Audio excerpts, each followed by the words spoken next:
Hey family, Dad here. Hope you're having a great day. On this video, just want to share my story on how my personal car devastated my budget. So recently I looked on the interwebs and I found this one YouTube clip from the Young Turks.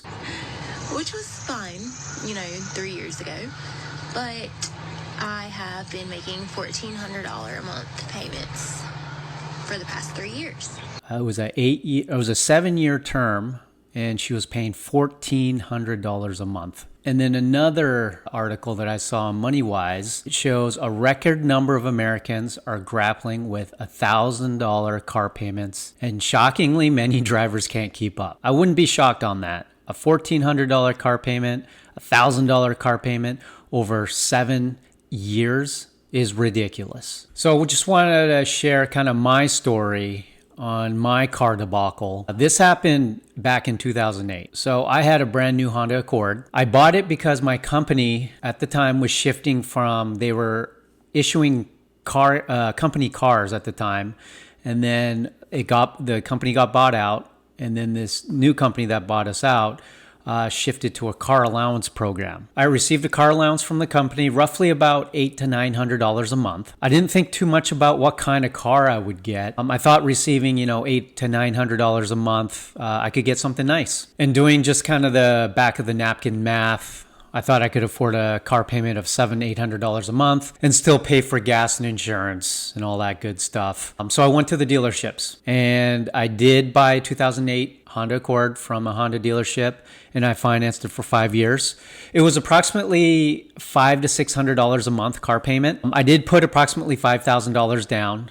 So it was $5,000 down, 5-year note, and roughly around $500 to $600 a month. And my mindset was I was going to make money on this car allowance program. Again, doing the back of the napkin math, I received $800 to $900 a month in car allowance. I have a car payment of $500 to $600 a month. That leaves me have a net of approximately, at the most $300 per month. And then you factor in gas and insurance. I thought I would take away about $100 per month on this car allowance program. Well, not so fast. 12 months later, I got laid off. My life changed quickly all of a sudden. I was out of a job, no regular income, no car allowance. I got stuck with a car payment, but also realized I am paying for the insurance, maintenance, gas, everything out of pocket. Now, I did get a 3-month severance, but it was stressful for those months I was out of a job. Fortunately, I did find a job quickly 3 months later, and the company that I started with provided a company car. Well, I sold the Honda Accord about 6 months later to a friend of mine who works at a dealership. He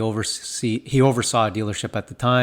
So he did buy it from me, and after it was all said and done, I think I pocketed about $1,000 after paying off my loan. But looking back at the whole process of getting the car allowance, purchasing a car, I definitely should have purchased something older, reliable, and pay less than $500 to $600 a month in the car payments, and finance no more than 3 years. It definitely would have been less stress and headaches. Now, with the car allowance program that I did have back in 2008, there were kind of guardrails on what kind of car I could purchase and get allowance from the company. I could have bought up to a 5-year-old car, and I should have gotten a 3 to 5-year-old used car, like a Honda Civic or Toyota Corolla. A part of me was very self-conscious of getting a nicer vehicle so I can look pretty. But looking back, I should have thrown my ego out of the vehicle, out of the door, and concentrate more on the financial aspects of the car allowance program. Now, mind you, this happened in 2008, so obviously inflation, a lot of things have happened, particularly since after 2020. Now, you fast forward today, like I said at the beginning, car prices are crazy, interest rates are high, insurance rates are skyrocketing. And you look at all these factors, it makes sense to get a used, reliable car with good gas mileage. It makes no sense to have $1,000 plus monthly car payment and finance for 6, 7, 8 years. It's ridiculous. Throw your ego out the door and get a cheap, used, reliable car. Now, ever since my car allowance program, that debacle that I went through, fast forward in my life to 2 other times I purchased a car. So in 2015, October 2015, I got laid off. I was giving back the company car. I started a new job in January of 2016, which provided a car allowance. Obviously, this time I was a little more mindful. I don't remember how much car allowance I got from this company I started in January 2016, but I think it was roughly about $800 to $900 a month, same as my previous company that gave me a car allowance. But I was definitely more focused on getting a used, reliable vehicle. After doing some kind of researching and driving around to dealership, I did purchase a 2010 Toyota Prius. I don't remember the price, but I did pay it off, the Prius, within 12 months. And I still have that vehicle today. My son drives it for the most part, and once he's done with college, I'll transfer a title to him. It still runs great, no issues. It has approximately 134,000 miles on it, and it runs like a machine. Then in 2021, I started another new job, which significantly increased my salary. They did not provide a company car or car allowance. I had a budget in mind. I wanted a used, reliable car with good gas mileage, as I would be driving 50 miles to work one way. Now, you probably think, why not drive the Prius? So after I bought the Prius, paid it off, I started another company that provided a company car. So the thought was I'd drive the company car, and then Prius I would hand off to my kids. My daughter at the time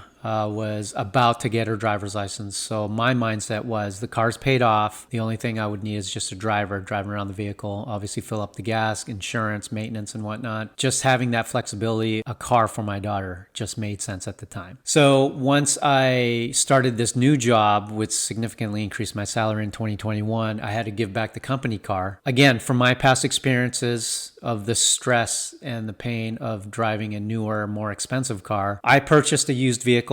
I purchased a 2018 Nissan Sentra, and this was right around 2021. So mind you, the pandemic, and then car prices started increasing significantly. Luckily, I was able to find the car that wasn't crazy as far as price. I think I bought the car right around $18,000. I was able to pay off the car in less than 6 months. I still have the car today. It runs great.